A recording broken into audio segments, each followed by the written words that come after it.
Hello दोस्तों, बहुत बहुत स्वागत है आप सबका हमारे यूट्यूब चैनल सक्सेस की जात में। दोस्तों हम जो है जीडीपी का टॉपिक जो है हम पढ़ रहे थे और इसके जो दो पार्ट है वो मैंने आपको पढ़ा दिए हैं।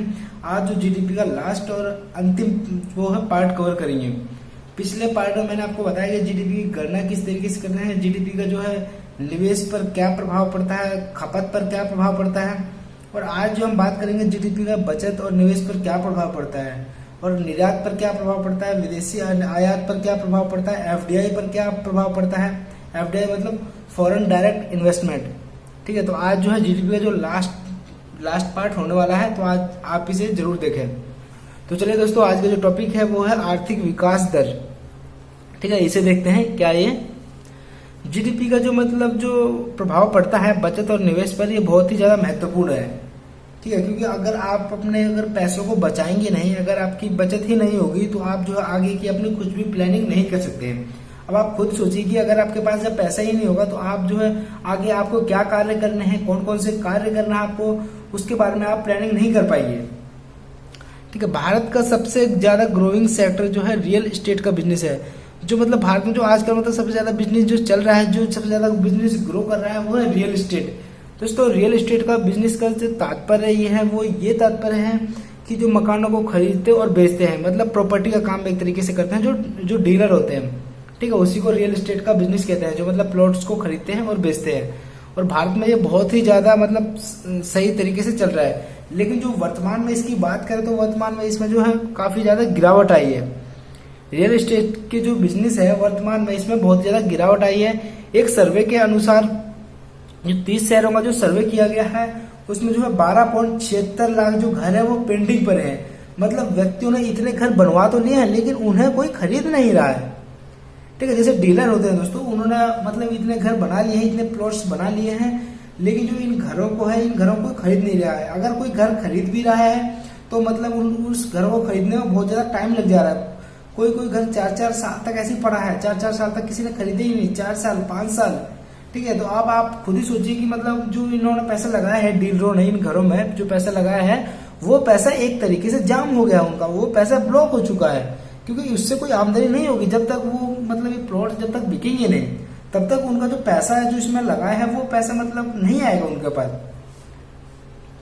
ठीक है, जो बेचने के लिए तैयार बट बिक नहीं रहे हैं दोस्तों। जो डीलर होते हैं ये घर बेचना चाहते हैं लेकिन जो लोग हैं वो घर खरीदने को तैयार नहीं है। नहीं बिकेगा तो उसकी जो पूंजी है वो खत्म हो जाएगी या फिर पूंजी जो है ब्लॉक हो जाएगी। बिकने में रिपोर्ट के अनुसार दोस्तों 5 से 7 साल का समय लग रहा है। मैंने बताया दोस्तों, अगर बिक भी रहे हैं दोस्तों तो मतलब उसमें जो है बहुत ही ज्यादा टाइम लग रहा है। 4 साल 5 साल 6 साल 7 साल तक का जो टाइम लग जा रहा है इन घरों को बिकने में। तो दोस्तों इतने साल तक जो मतलब व्यक्तियों का जो पैसा होता है, जो डीलर का पैसा होता है वो बिल्कुल जाम हो जाता है। कुछ सर्वे के अनुसार देखिए दोस्तों, जो कोच्चि जो है उसको घर बेचने में दोस्तों वहां पर 80 महीने लग जाते हैं कम से कम। ठीक है, और जो जयपुर है उसमें जो घर बेचने के लिए कम से कम 59 महीने लग जाते हैं।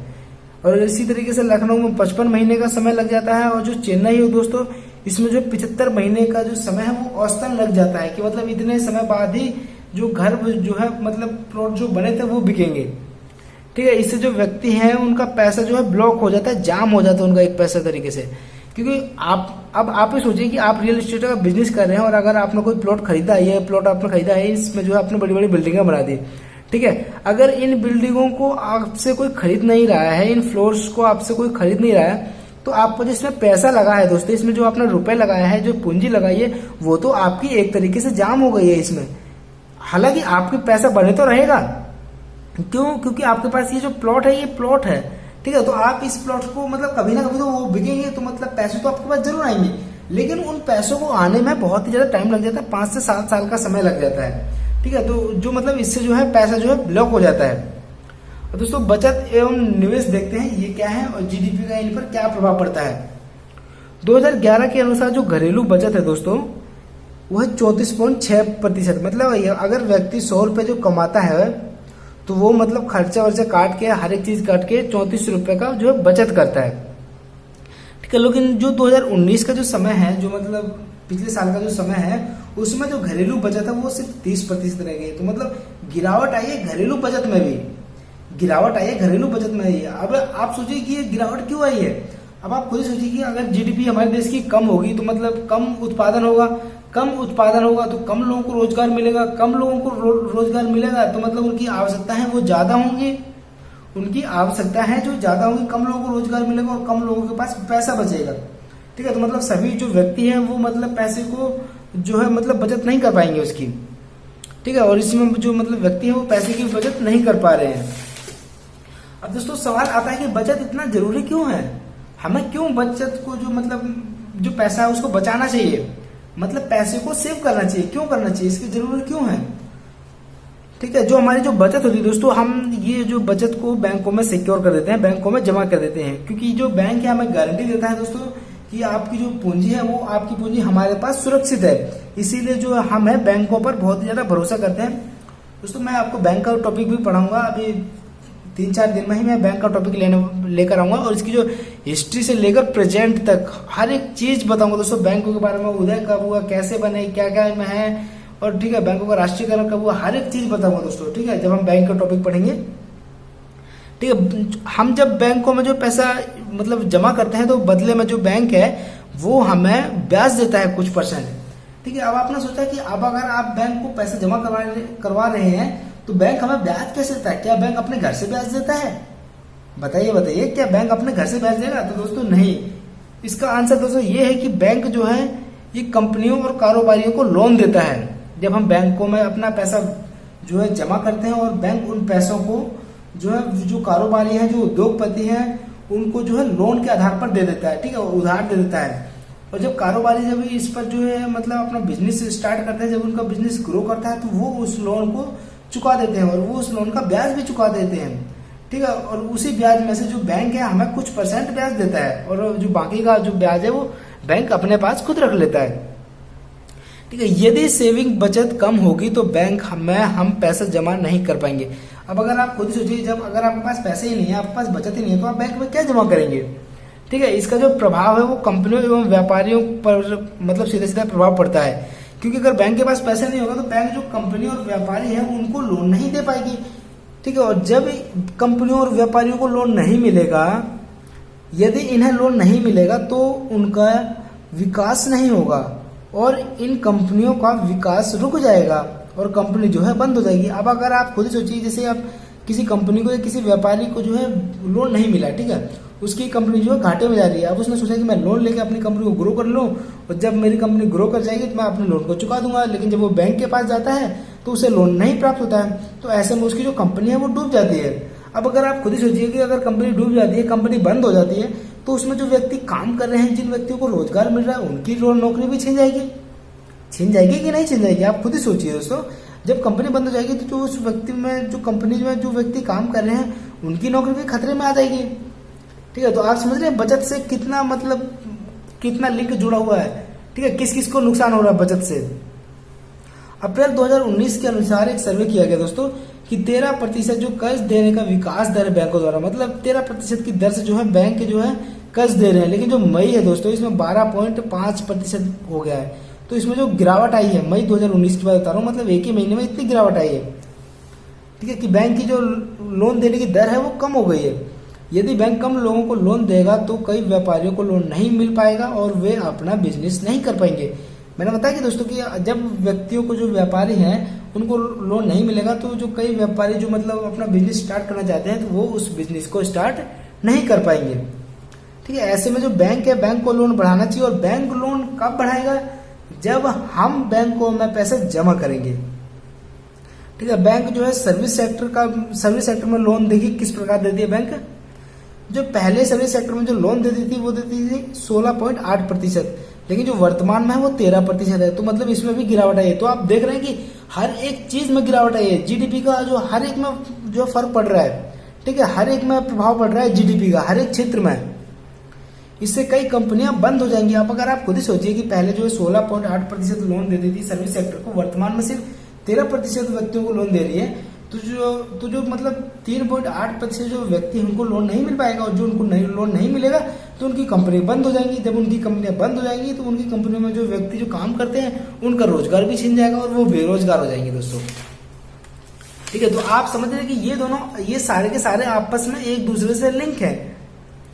ठीक है। जीडीपी दोस्तों मैंने आपको बताया था कि होती क्या है, प्राथमिक द्वितीयक और तृतीयक क्षेत्र का कुल मूल्य को ही जीडीपी कहते हैं। इन्हीं का एवरेज जो है जीडीपी में गिना जाता है और विकास दर का पता लगाया जाता है। ठीक है, कि इनका जो मूल्य के रूप में इन्हें कन्वर्ट करके विकास दर का पता लगाया जाता है। धीरे धीरे लोन की वजह से ये कमजोर पड़ेंगे तो कहीं ना कहीं हमारे जीडीपी विकास दर में प्रभावित करेगी। अब दोस्तों आप खुद ही सोचिए कि अगर बैंक है इन क्षेत्रों को लोन नहीं देगा, यानी प्राथमिक द्वितीय और तृतीय क्षेत्र को लोन नहीं देगा, तो इन पर जो बहुत ही ज्यादा प्रभाव पड़ेगा। ठीक है, जैसे कि मतलब द्वितीय क्षेत्र को लोन नहीं दिया बैंक ने या फिर कम लोन दिया, तो जो उद्योग है वो ज्यादा विकसित नहीं हो पाएंगे, ज्यादा उद्योग नए उद्योग नहीं खोल पाएंगे। जब उद्योग नहीं खुलेंगे तो लोगों को रोजगार नहीं मिलेगा, या फिर उद्योग ज्यादा नहीं खुलेंगे तो ज्यादा उत्पादन भी नहीं होगा। अगर ज्यादा उत्पादन नहीं होगा तो जो है हमारी जीडीपी भी मतलब कम ग्रो करेगी। अगर वस्तुओं का उत्पादन ज्यादा होगा तो हमारी जीडीपी भी ग्रो करेगी कि नहीं करेगी?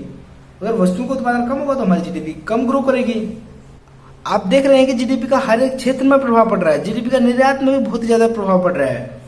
ठीक है, क्योंकि जो भारतीय बाजार है दोस्तों, भारतीय बाजार जो है उनकी स्थिति है वो बहुत ज्यादा खराब होती जा रही है, क्योंकि भारतीय उद्योग है वो मतलब गिरते जा रहे हैं, उनमें गिरावट आई है।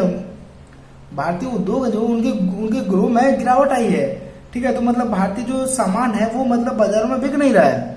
तो जो भारतीय है उन्होंने सोचा, जो भारतीय मतलब जो व्यापारी है उन्होंने सोचा कि क्यों ना हम अपने सामान जो है उसको विदेशों में निर्यात करें।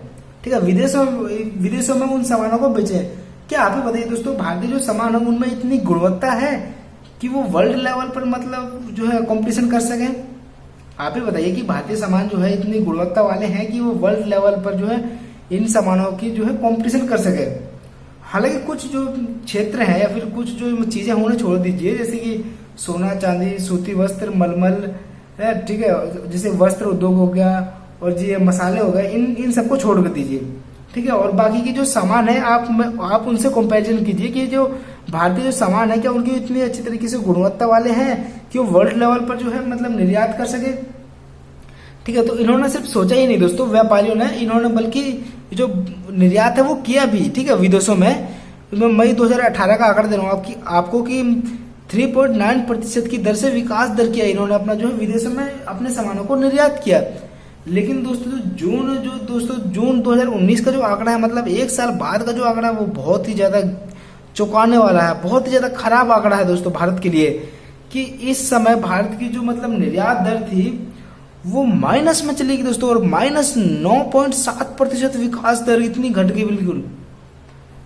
ठीक है, कि मतलब जो विकास दर है, जो मतलब निर्यात की जो दर है जून 2019 में वो माइनस में चली गई, और थोड़ी बहुत माइनस नहीं दोस्तों, -9.7% विकास दर।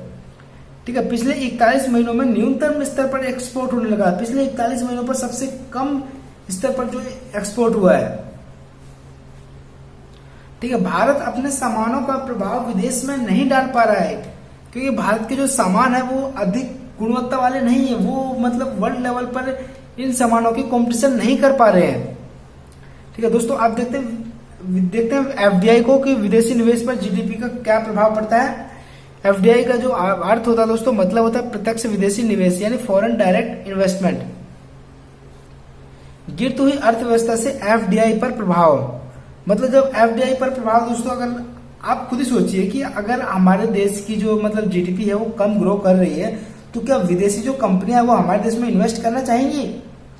क्योंकि मैंने आपको पहले बताया था कि अगर हमारी जीडीपी जो है मतलब अच्छी तरीके से ग्रो करेगी तो जो विदेशी कंपनियां हैं दोस्तों वो भारत में और आकर्षित होंगी। बिना बुलाए भारत में जो आप जो पैसे को इन्वेस्ट करेंगे। लेकिन जब हमारी जीडीपी कम ग्रो करेगी तो मतलब जो विदेशी कंपनियां हैं वो भारत में नहीं आएंगी। ठीक है, जो एफडीआई है विदेशी कंपनियों को भारत में निवेश, ये एफडीआई भी दोस्तों घटा है।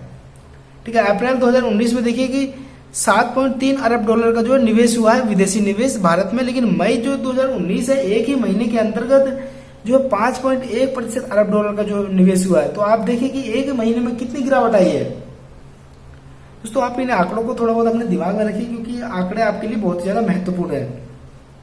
अब देखते हैं दोस्तों कि जीडीपी का आरबीआई पर क्या प्रभाव पड़ता है। दोस्तों वैसे आरबीआई तो है बैंकों को लोन प्रोवाइड करवाता है, लेकिन आरबीआई खुद भी लोन लेता है।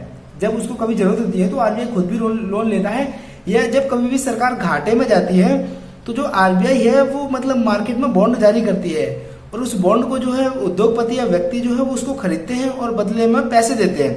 ठीक है, तो उन पैसों से जो है जो मतलब सरकार का जो घाटा है वो भरने की कोशिश की जाती है। तो यही कह रहा है कि अप्रैल 2019 में जो मतलब इन्होंने जो बॉन्ड जारी किए हैं और जो उनसे पैसा प्राप्त हुआ है वो $3 अरब का है। लेकिन जो मई 2019 में जो इन्होंने बॉन्ड से मतलब पैसा प्राप्त किया है आरबीआई ने, वो $2.8 अरब है। तो मतलब आप देख रहे हैं कि हर एक क्षेत्र में जीडीपी का प्रभाव पड़ रहा है। ठीक है, इसलिए दोस्तों जीडीपी जो है बहुत ही ज्यादा महत्वपूर्ण है हमारे देश के लिए कि जीडीपी जो है अच्छी आर्थिक दर से विकास करे। अब दोस्तों जब से मोदी सरकार आई है इसमें कुछ जो है समस्याएं आई हैं, वो क्या क्या समस्या है वो मैं आपको बताता हूँ। वैसे जो शुरुआत में जो मोदी सरकार आई थी दोस्तों, इन्होंने शुरुआत में बहुत ज्यादा अच्छी तरीके से विकास किया, लेकिन जैसे जैसे दोस्तों मतलब टाइम बढ़ता गया इसकी जो है विकास में जो है गिरावट आई है। अब मैं ऐसा इसलिए कह रहा हूँ दोस्तों, मैं ऐसा आंकड़ों के हिसाब से कह रहा हूँ। अब अगर आप आंकड़े देखेंगे तो आप भी यही कहेंगे। इंडियन इकोनॉमी में संकट आया दोस्तों मोदी सरकार में। जब से मोदी सरकार आई दोस्तों, जो मतलब भारतीय अर्थव्यवस्था है इसमें थोड़ी गिरावट आई है, हर एक क्षेत्र में गिरावट आई है। मोदी लक्ष्य में परेशानी दोस्तों, मैंने आपको बताया है कि पिछले पार्ट में जो हमने जीडीपी पढ़ी है उसमें मोदी जी का लक्ष्य क्या था दोस्तों। मैंने बताया है कि हमारे जीडीपी को 5 खरब लाख डॉलर पर मतलब उसको जो है कन्वर्ट कर देना। ठीक है, जिसके लिए हमारी जो जीडीपी है वो 8% की दर से ग्रो करनी चाहिए। लेकिन अगर हमारी जो इंडियन इकोनॉमी है, भारतीय अर्थव्यवस्था में अगर संकट आएगी तो इस दर से हमारी जीडीपी ग्रो नहीं कर पाएगी और इससे जो है मोदी लक्ष्य में परेशानी आएगी। कृषि, उद्योग, सेवाओं में गिरावट आई है। ठीक है, मतलब इन सभी जो क्षेत्र हैं इन सभी में गिरावट आई है। और गिरावट क्यों आई है दोस्तों, इसकी मैं आपको बताता हूँ दोस्तों कि जो मतलब सरकार जो किसानों को जो सुविधाएं प्रोवाइड करवाती है, जो उनके लिए जो पैसे देती है, क्योंकि सरकार जो है किसानों को डायरेक्ट पैसे देती है, उनके लिए सुविधाएं उपलब्ध नहीं करवाती है। अब अगर आप खुद ही बताइए कि सरकार मतलब पैसे दे रही है किसानों के खाते में और वो किसान उन पैसों का क्या कर रहा है, लड्डू खा रहा है, बर्फी खा रहा है या क्या कर रहा है उन पैसों का, वो सरकार को थोड़ी पता है। अगर सरकार पैसे की बजाय उस क्षेत्र में उस गांव में जो है कुछ मशीनें प्रोवाइड करवा दे, कुछ मशीनें रख दे, सार्वजनिक मशीनें, कि मतलब भाई आप मतलब हर एक किसान इन्हीं मशीनों से जुताई करवाएगा, इसी ट्रैक्टर से जुताई करवा देगा, आप कुछ मतलब ट्रैक्टर ले दो उस गांव के लिए। ठीक है, तो मतलब उसका जो है मतलब सही प्रयोग होगा। लेकिन अगर आप सिर्फ पैसे उनके अकाउंट में डाल रहे हैं तो वो उन पैसों का क्या कर रहे हैं उसमें जो आपको पता नहीं चल पाता है। ठीक है, तो जो मतलब किसान है, कई किसान दोस्तों उन पैसों का जो गलत उपयोग करते हैं। वो उन पैसों का जो किसानों में उपयोग ना करने की बजाय वो अन्य कार्यों में जो है उनका उपयोग करते हैं। तो इसीलिए दोस्तों हम कहते हैं कि पैसों की बजाय किसानों को सुविधाएं दो। ठीक है, आम व्यक्तियों की आय में कमी दोस्तों, जो नॉर्मल व्यक्ति है, जो मिडिल क्लास फैमिली के जो व्यक्ति है, उनकी जो आय में है उनकी आय में कमी आई है। क्योंकि जब जीडीपी में गिरावट आएगी तो दोस्तों मैंने बताया कि उत्पादन कम होगा, उत्पादन कम होगा तो मतलब जो कम व्यक्तियों को रोजगार मिलेगा, जो कम व्यक्तियों को रोजगार मिलेगा तो सैलरी भी कमी होगी। बेरोजगार में बहुत ज्यादा बढ़ोतरी दोस्तों, ये सबसे प्रमुख जो है संकट है मोदी जी की सरकार में कि बेरोजगारी बहुत ही ज्यादा बढ़ चुकी है, अपनी चरम सीमा पर है बेरोजगारी इस समय। ठीक है, अगर मैं वर्तमान की बात करूं तो अब सवाल आता है कि ये जो समस्या आ रही है, इन समस्याओं का जिम्मेदार कौन है? क्या मोदी जी इस सरकार का जिम्मेदार है? क्या उनकी सरकार इस चीज का जिम्मेदार है? तो देखते हैं दोस्तों, ये जो चीज है, ये जो मतलब समस्या है, इन समस्याओं का जिम्मेदार कौन है? क्या आप ये कहेंगे कि इन समस्याओं का जो जिम्मेदार है वो सत्ता वाली सरकार यानी मोदी सरकार है? तो दोस्तों ऐसा कुछ हद तक तो कहना ठीक है, लेकिन कुछ हद तक कहना गलत भी है। क्योंकि जो मनमोहन सिंह की जो सरकार आई थी दोस्तों, मतलब 10 साल जो उन्होंने शासन किया है 2004 से 14 तक, तो उनकी सरकार में गिरावट आई और उसकी सरकार में जो बहुत सारी समस्याएं आई थी और उसने जो है मनमोहन सिंह जी ने इन पर जो है ध्यान नहीं दिया। और जब मोदी सरकार आई तो दोस्तों इन्होंने थोड़ी बहुत गलतियों को सुधारा और थोड़ी बहुत इन पर बहुत ही ज्यादा ध्यान दिया। शुरुआत में दोस्तों मैंने बताया कि मोदी सरकार ने बहुत ही ज्यादा विकास किया और शुरुआत की जो ग्रोथ दर दोस्तों जीडीपी थी वो 8 से अधिक थी। अब आप खुद सोचिए कि जो 2015 या 16 में दोस्तों जीडीपी जो हमारी वो 8% की दर से जो ग्रो कर रही थी। ठीक है, 2014 में जैसे ही आई, लेकिन इसके जो बाद का समय है उसमें बहुत ही ज्यादा गिरावट आई। 2014 से 15 में मोदी सरकार का बहुत ही अच्छा काम हुआ दोस्तों, कि मतलब मैंने बताया कि इस समय जो है 8% की दर से जो हमारी जो जीडीपी है वो ग्रो कर रही थी। ठीक है। और इन समस्या में दोस्तों कहीं ना कहीं जिम्मेदार ये भी है कि वैश्विक वित्तीय मंदी 2008 में दोस्तों वैश्विक वित्तीय मंदी आई थी। इससे जो है भारत पर भी बहुत ज्यादा प्रभाव पड़ा, क्योंकि भारत जो कच्चे तेल का सबसे ज्यादा आयात करता है और इस कच्चे तेल में जो बहुत ज्यादा महंगाई कर दी गई। ठीक है, भारत में ज्यादा खपत होता है कच्चे तेल का, इसलिए इस पर ज्यादा प्रभाव पड़ता है। जब हमें तेल महंगा मिलेगा तो दोस्तों तो हमारी जो विदेशी मुद्रा है वो ज्यादा खर्च होगी। ठीक है, इससे भी थोड़ी बहुत परेशानी आई है। 2014 में जो दोस्तों मोदी जी ने अर्थव्यवस्था को बहुत ज्यादा बढ़ाया और इस समय जो हमारी जीडीपी 8.2% की दर से विकास कर रही थी। ठीक है, आज कुछ नहीं है तो विकास दर क्यों नहीं बढ़ा दोस्तों? हम पहले तो मतलब मैं कह रहा था कि जो मतलब वैश्विक वित्तीय मंदी आई थी, जो तेल में जो महंगाई की वजह से जो हमारी जीडीपी में गिरावट आई, अर्थव्यवस्था में गिरावट आई, लेकिन आज तो ऐसा कुछ नहीं है। तो आज क्यों नहीं हमारी जो जीडीपी है वो 8% की दर से ग्रो कर रही है? ठीक है, तो दोस्तों ये सवाल है, ये हर मतलब सरकार के लिए ये सवाल पैदा करता है। दोस्तों आप कुछ जो फैक्ट देख लेते हैं। एक रघुराम राजन है दोस्तों, ये मतलब जो है गवर्नर है। ठीक है, रिजर्व बैंक के गवर्नर थे दोस्तों। उर्जित मार पटेल, विरल आचार्य, अरविंद पनगडिया, अरविंद सुब्रमण्यम और इला पटनायक। दोस्तों ये जो सभी हैं ये सभी गवर्नर रह चुके हैं। ठीक है, और ये सभी जो अर्थशास्त्री थे, मतलब जो इकोनॉमिक्स में इनकी जो बहुत ज्यादा डिमांड थी। मोदी सरकार में इस्तीफा दे दिया इन सभी व्यक्तियों ने। अब दोस्तों ये जो मोदी सरकार के लिए ये बहुत ही बड़ा सवाल पैदा होता है। जब रघुराम राजन ने दोस्तों इस्तीफा दिया था तो इस पर जो मोदी सरकार पर बहुत ही ज्यादा सवाल उठे थे। लोगों मतलब सोच रहे थे कि ऐसा क्यों, ऐसा क्या हो गया जो मतलब इन्होंने जो है इस्तीफा दे दिया। ठीक है, तो इसका कारण देखिए, ये जो अर्थशास्त्री हैं दोस्तों जिन्होंने मतलब इस्तीफा दिया है, इन अर्थशास्त्रियों ने पहले ही वित्त मंत्रालय को आगाह कर दिया था कि विकास दर के लिए, कि मतलब जो मोदी सरकार आई है उन्होंने विकास दर पर ध्यान नहीं दिया। ठीक है, लेकिन जो सरकार है सरकार ने इस पर कुछ ध्यान नहीं दिया, कि उन्होंने छोड़ दिया कि ये तो ऐसे ही कह रहे हैं। ठीक है, इन्हीं वजह से जो अर्थशास्त्री हैं दोस्तों, जो मतलब जो गवर्नर है रिजर्व बैंक के, उन्होंने जो है इस्तीफा दे दिया। अब दोस्तों जो मतलब सरकार है मोदी सरकार, इन सरकार में वित्त मंत्रालय में एक भी आईएएस अधिकारी ऐसा नहीं है जिसके पास इकोनॉमिक में पीएचडी की डिग्री हो। दोस्तों किसी सब्जेक्ट में पीएचडी करना मतलब उस सब्जेक्ट में पूरी तरीके से निपुण होना। ठीक है, उस सब्जेक्ट के बारे में पूरी तरीके से मतलब अच्छी तरीके से जानकारी होना। ठीक है, तो जो मतलब मोदी सरकार है इसके वित्त मंत्रालय में ऐसा एक भी आईएएस अधिकारी ऐसा नहीं है जिसके पास पीएचडी की डिग्री हो इकोनॉमिक्स में। ठीक है, तो मतलब इसी वजह से मतलब इन्हें थोड़ा बहुत इकोनॉमिक्स के बारे में पता भी नहीं है और ये इसी वजह से इकोनॉमिक्स पर ध्यान नहीं दे पाते हैं। वित्त मंत्रालय के सदस्यों को इकोनॉमिक का अच्छी तरीके से पता नहीं है। ठीक है, तो दोस्तों यही सब जो मतलब कारण है जिससे मतलब जो हमारी जीडीपी में गिरावट आ रही है। तो दोस्तों आज का जो टॉपिक है वो यही समाप्त होता है। आपको हमारा टॉपिक कैसा लगा आप हमें कमेंट्स करके बता सकते हैं। अगर आपका जो हमारा टॉपिक है वो अच्छा लगा हो दोस्तों तो आप हमारे चैनल को सब्सक्राइब कीजिए, वीडियो को लाइक कीजिए, कमेंट्स कीजिए और शेयर कीजिए। और दोस्तों प्लीज प्लीज प्लीज आप हमारी इस बात को सिर्फ नकारिएगा मत, क्योंकि अगर आपका कुछ फायदा है दोस्तों तो इसमें आप हमारे लिए भी कुछ करें, ये आपका भी फर्ज बनता है। ठीक है, क्योंकि मैं जो है आपकी जो तैयारी है वो बहुत ही बेहतरीन तरीके से करा रहा हूँ और आपके लिए जो है मैं दिन रात मेहनत कर रहा हूँ। आपके लिए रातों रात मैं वीडियो बनाता हूँ, दिन में दोपहर में वीडियो बनाता हूँ दोस्तों। पंखे बंद करके वीडियो बनती है ये, क्योंकि जो पंखे की आवाज है वो भी मतलब रिकॉर्ड नहीं होनी चाहिए। तो दोस्तों मैं आपके लिए अगर इतनी मेहनत कर रहा हूँ तो आपका भी कुछ फर्ज बनता है कि आप भी इस वीडियो को ज्यादा से ज्यादा शेयर करें, हमारे चैनल को सब्सक्राइब करें, लाइक करें, कमेंट करें। तो दोस्तों आपको वीडियो कैसी लगी आप हमें कमेंट करके बताइए। वीडियो देखने के लिए बहुत बहुत धन्यवाद। मिलते हैं नेक्स्ट वीडियो में। और दोस्तों जो नेक्स्ट पार्ट में लेकर आने की सोच रहा हूँ वो है जो प्लानिंग। ठीक है, मतलब प्लानिंग किस तरीके से करते हैं, आर्थिक नियोजन, मैं वो टॉपिक में आपको कवर करवाऊंगा पूरी अच्छी तरीके से। तो दोस्तों वीडियो देखने के लिए बहुत बहुत धन्यवाद। Thank you.